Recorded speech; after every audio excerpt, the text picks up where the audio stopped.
I have dedicated my professional career to the study and control of arthropods.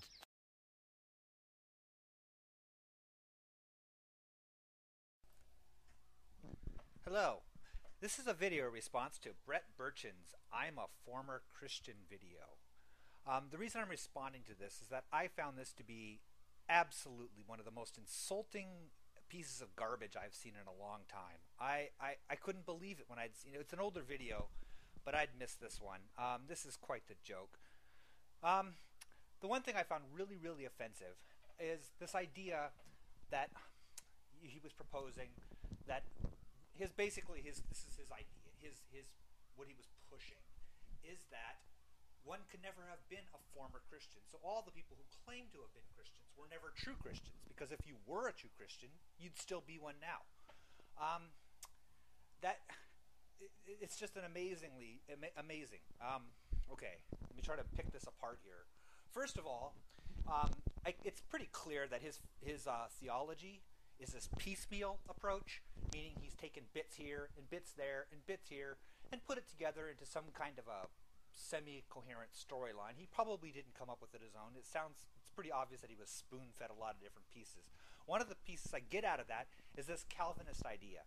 This idea that a true Christian, trademark, true Christian was picked by God 20,000 trillion years ago, God floating in space by himself, and he knew exactly you're going to heaven, you're going to heaven, you're going to heaven, you're going to hell. And he knew all of that long before, and it's already been predestined. So you can't choose to be a Christian. You are just born one or you're not one. That's simply the way it is. That's really very much this Calvinist philosophy. It's part of the Calvinism I find really offensive. Because what it means is that the true Christians who know they're saved can look down on everybody else because they're not saved. So basically he's stating that if you claim to have been a Christian and now you're not, then you were never really saved in the first place. That's part of this little thing that he's talking about. He goes into a whole lot of detail about quoting from a Bible verse that God will keep you if you're a true Christian. But basically what his argument comes down to over and over and over again is this idea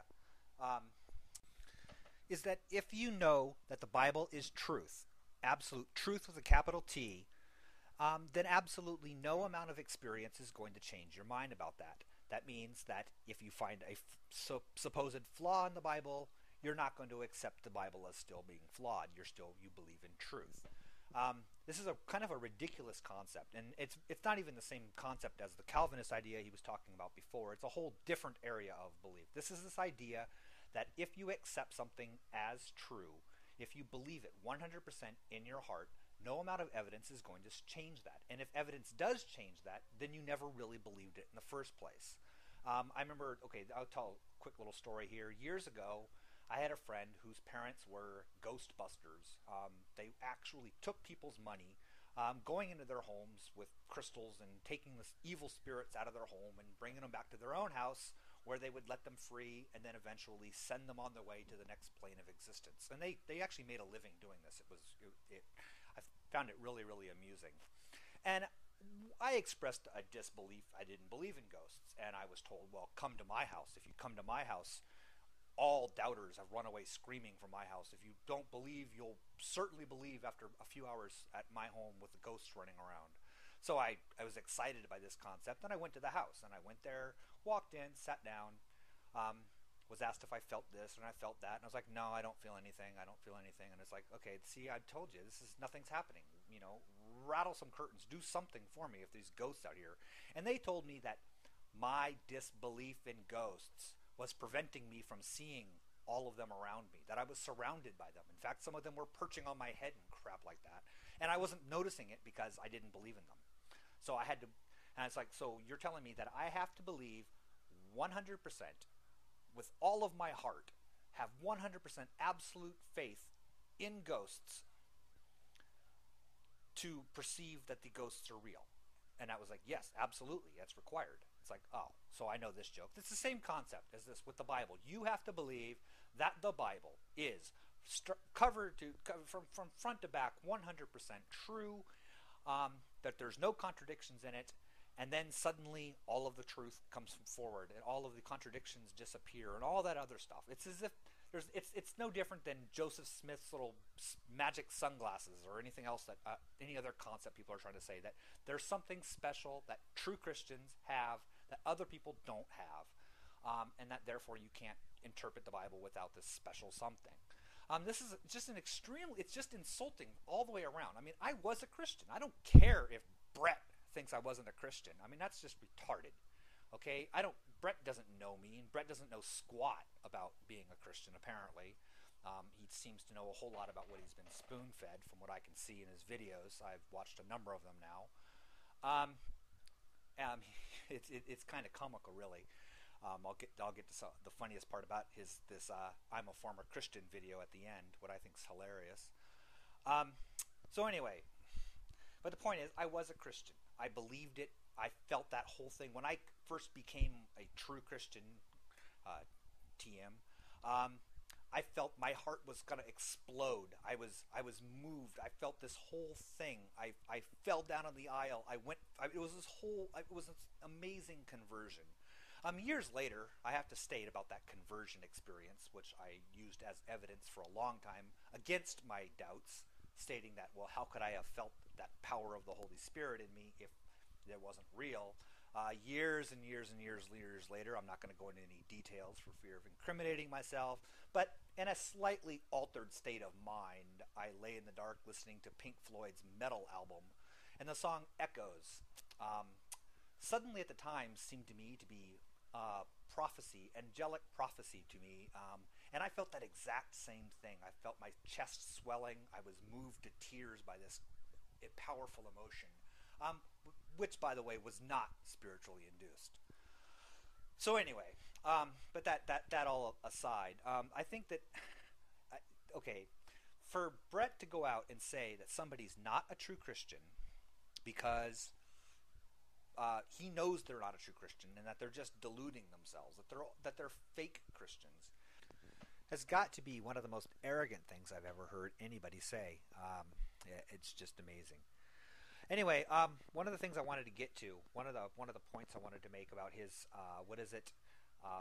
experience leading to truth, or truth leading to experience. You do know, Brett, that the whole truth leading to experience, or truth being first and then experience later, that's pretty much Aristotle's scientific method to a T, and it failed. It didn't work. It didn't produce. Every single thing we see around us, every technological wonder, every medical advance has been based on experience leading to truth, okay?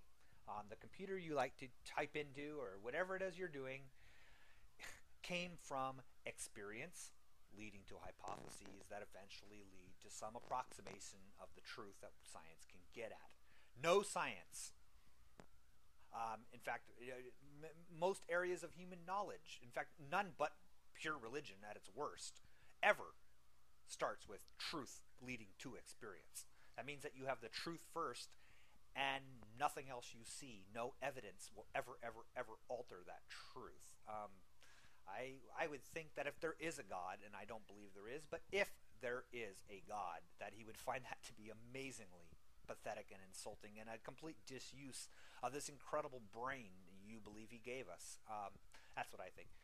Now I want to get to the last little point here. I think it's really funny after this long Calvinist dialogue he gives about the true believers being chosen, and therefore they're chosen by God before they're even born, and they're saved. This is really comical to me, because if you know a Calvinist, this Calvinist idea that you're saved, that also means that you can't be unsaved. So that if you're a Calvinist, if you're a true believing Calvinist, you can sin all you want. You could reject God. You can be a complete hedonist, and you're still going to go to heaven because you were chosen to go to heaven. Follow the theology through. Rob, read some of Calvin's some of his excerpts. Look at Wikipedia, and look at some of the criticisms of Calvin were based exactly on that concept, that you can't be unsaved no matter what you do. So you might say, maybe I was a true Christian, you don't know it. Maybe I'm still saved even though I don't believe in God. So you don't know.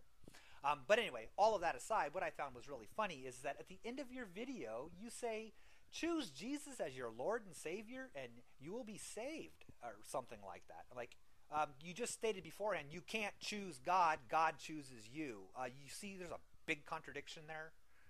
It's pretty clear from your videos that you're what Bob Altemeyer would call a right-wing authoritarian personality type. I have another video on it. You might want to check it out. You certainly fit that category, believing mutually incompatible concepts and absolute assurance that you're right.